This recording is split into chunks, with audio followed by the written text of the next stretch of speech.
ǹjẹ́ Fúnkẹ́ Akíndélé kò ní yẹra fún Falz the Bad Guy báyìí? Ó ti wá di woro sí woro láàrin Lizzy Anjorin àti Asabi Simple aya Portable báyìí o. Kí ló ṣẹlẹ̀? Ẹ wá gbọ́ ẹ̀kúnrẹ́rẹ́ ìròyìn náà. Fúnkẹ́ Akíndélé kò ní yẹra fún Falz the Bad Guy báyìí.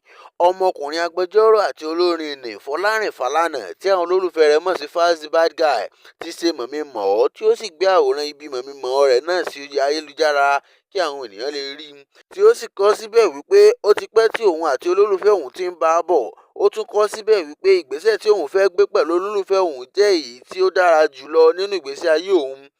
Àìpẹ́ yìí ni a rí tí Fúnkẹ́ Akíndélé gbé àwòrán ara rẹ̀ sí orí ayélujára gẹ́gẹ́ bí ó ti máa ń ṣe, tí ọmọkùnrin agbẹjọ́rò àti olórin nì Fọlárìn Fálànà tí àwọn ènìyàn rẹ̀ mọ̀ sí Falz the Bad Guy sọ̀rọ̀ sí abẹ́ àwòrán náà, ní èyí tí ó sì mú kí Fúnkẹ́ Akíndélé fèsì sí ọ̀rọ̀ náà wípé kí ó kúrò ní abẹ́ àwòrán òun o, pé ṣe bí ó ti lọ ṣe mọ̀mí-mọ̀-ọ́. Tí a kò bá sì gbàgbé, gbogbo wa la mọ ìbáṣepọ̀ tí ó dán mọ́rán tí ó wà láàrin àwọn méjèèjì pẹ̀lú bí wọ́n ṣe jọ máa ń ṣe eré papọ̀ nínú eré orí ìtàgé. Kódà àwọn atúnjọ máa ṣe bí olólùfẹ́ nínú eré orí ìtàgé.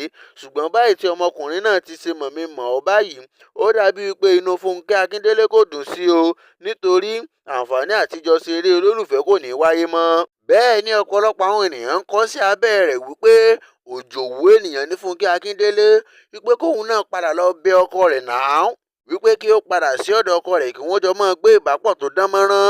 Èyí ni tí àwọn ènìyàn sọ ní abẹ́ ọ̀rọ̀ náà. Ó ti wá di woro sí woro láàrin Lizzy Anjorin àti Asabi Simple aya Portable báyìí. Èyí ni ohun tí ó ṣẹlẹ̀.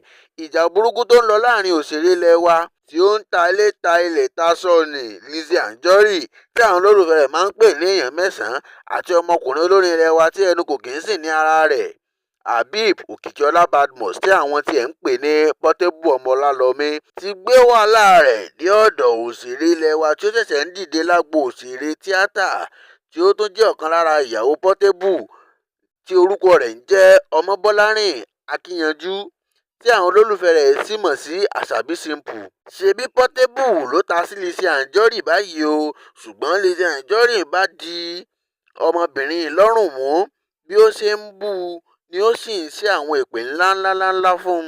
Tí a kò bá gbàgbé, Portable àti Lizzy Anjorin ló ní gbọ́nmi sí omi ò tó lẹ́nujọ́ mẹ́ta yìí tí wọ́n sì ń fi ọ̀rọ̀ burúkú ránṣẹ́ sí ara wọn lọ́tùn lósì.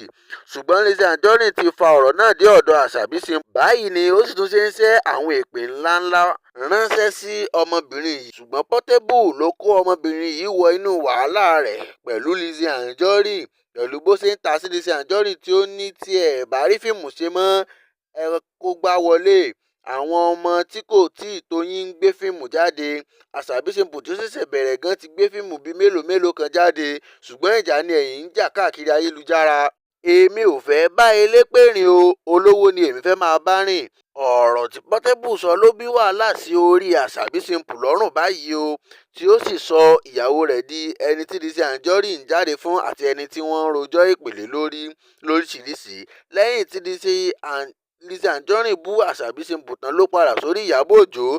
Ó ní kò sẹ́ni tó gbọ́ orúkọ Ìyábọ̀ Òjó mọ́ o, ṣùgbọ́n wọ́n gbọ́ orúkọ òun káàkiri.